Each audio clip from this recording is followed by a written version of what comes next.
Heyo, it's Naoki here, back another Now story time. Today is the 6th of January, and it's also the 43rd murder anniversary of the 1979 Geylang Bahru murder case.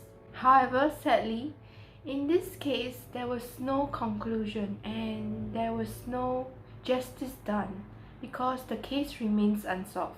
Although there are theories circulating around, but there was no conclusion and the affected families could not get an answer.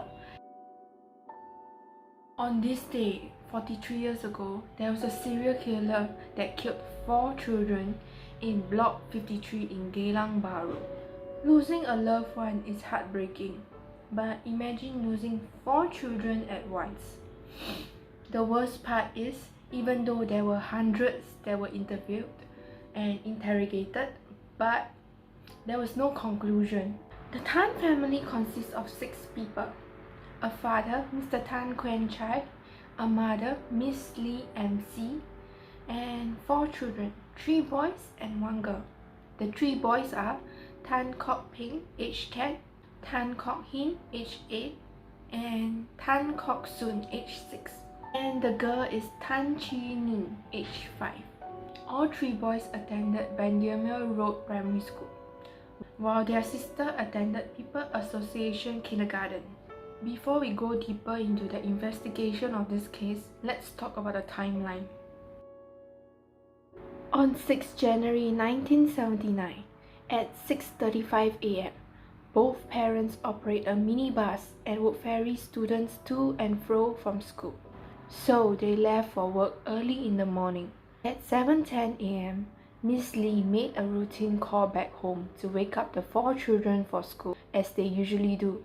After numerous calls, there was no response. Worrying that their children couldn't make it for class, Miss Lee called the neighbor and asked her to knock on their door. But there was no response. So Miss Lee just assumed that no one was home and they have already left for school. At 10 a.m., Miss Lee and Mr. Tan returned home after their mini school bus shift. They were greeted by a sight that was truly unforgettable and horrifying. The 4 children were stacked on top of each other on the bathroom floor.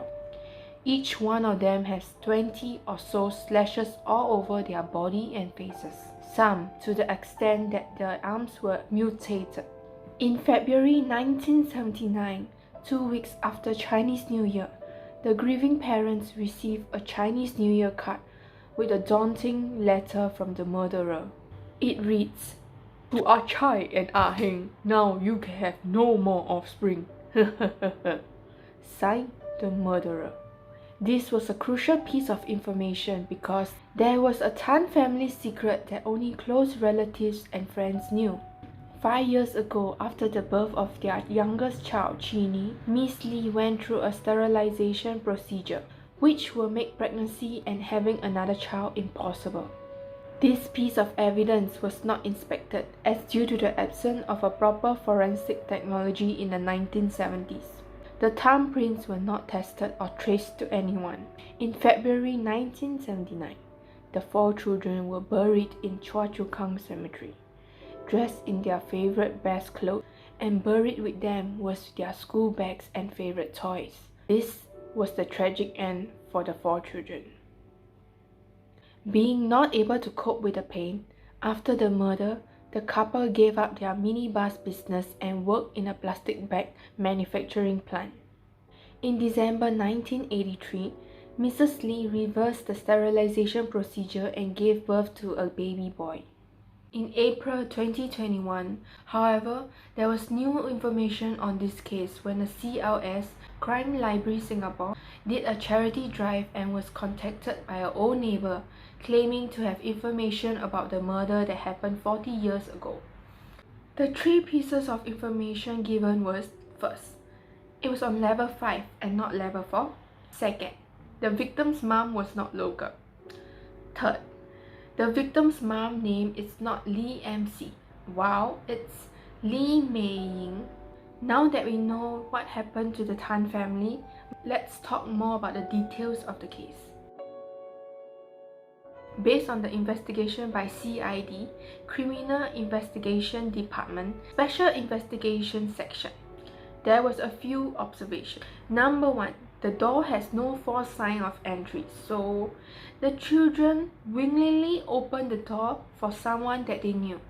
Number 2, no valuables were stolen or missing, which means that this is not a robbery that went wrong.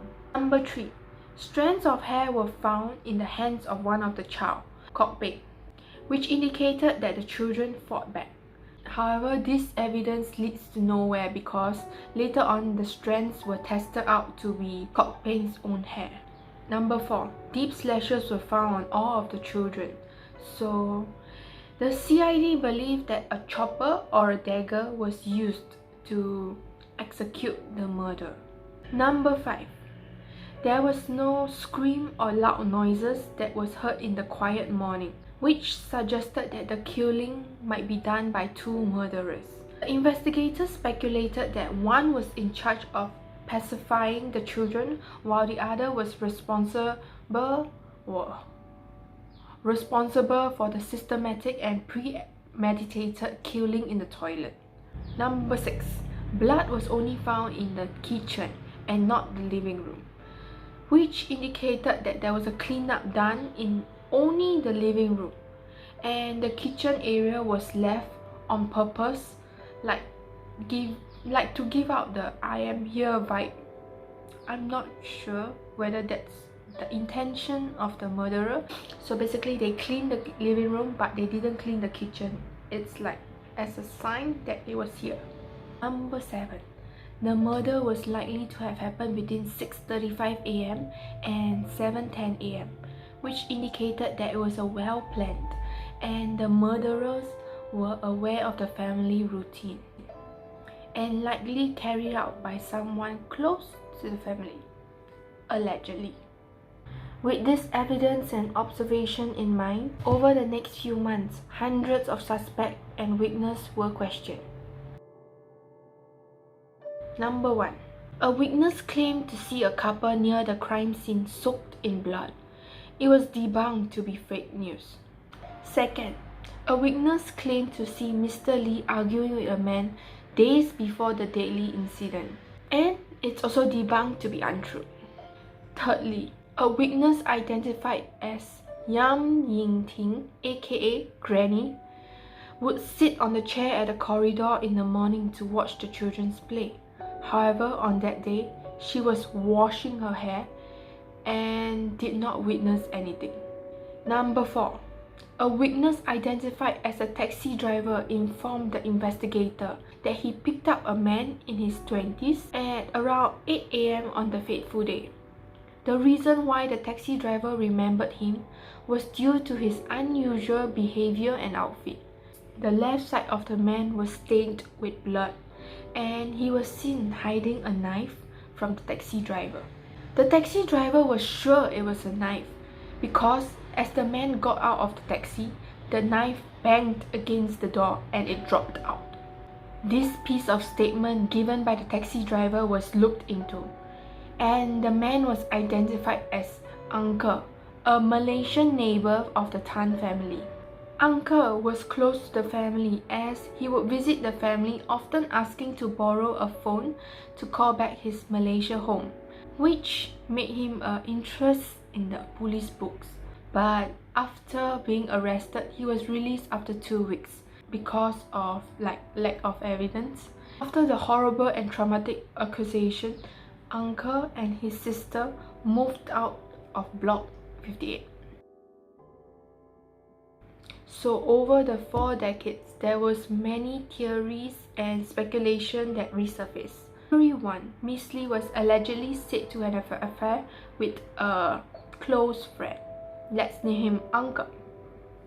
And when Miss Lee did not leave the family for him, Uncle killed all the children. The second theory is the Tan family was involved in illegal toll time schemes. But first, let me explain what is a toll time scheme and how it works.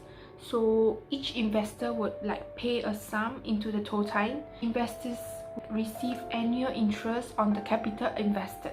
As each investor died, her share of the total money would be split among the surviving investors. This process continues until the death of the last final investor. And when the trust scheme is wound up, each subscribers will only receive interest and the capital is never paid back. Thus, people involved in total schemes were rumored to have said to have murdered the children for the pool of money. You know how like death game works? So basically when you combine death game and insurance together, total. The Tan family allegedly was said to be involved in total scheme. The third theory is Miss Lee was asked to buy a lottery ticket. It was the first prize. There was a prize money of 45k, which in 2022 it's about 97k, around there.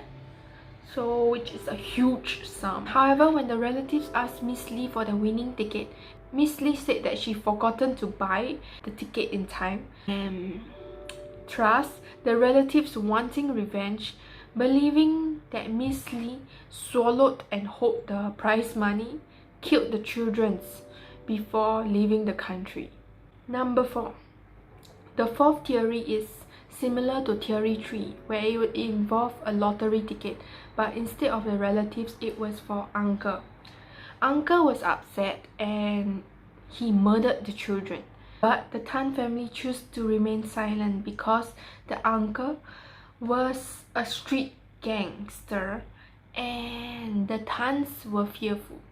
Allegedly, the Tan family and uncle were involved in a drug activity and they did not want to sabo or expose each other, so they made a mutual agreement not to say anything. As in Singapore, having a possession of drugs is punishable by death. In conclusion, decades passed and there was no definite closure for the affected families. But I'm sure that they are going through a lot and any help would be helpful. The mother does not wish to be involved in the investigation and the past, so she has resigned the fate to the police, saying she won't be involved in the search. But I'm sure she do wish for an answer. Sadly, the father passed away even before justice could be served. So to those with information regarding the GEYLANG BAHRU 1979 case, please contact the police if you have any evidence or statement that you wish to share. This case is also covered by CLS, and if you have any information regarding the case, you can contact them, especially anyone who lives between the unit 3525 and 3579. Many years has passed.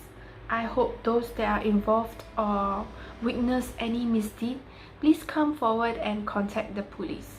The horror of losing all 4 of their children is what affected Mr. Tan and Miss Lee's life. But the nightmare was prolonged to over 40 years. Until this day, it's remained unsolved. Who was the killer? Why all 4 children? Was it a random robbery or a planned attack? This year, I'm trying to go more into the Singapore murder cases, so please subscribe if you like the video, and you can suggest a case for me to cover next, or you can just share the video to spread awareness, because it's been 40 years and it's time for some closure for the affected family. Thanks for watching. I am Naoki and I see you in the next video.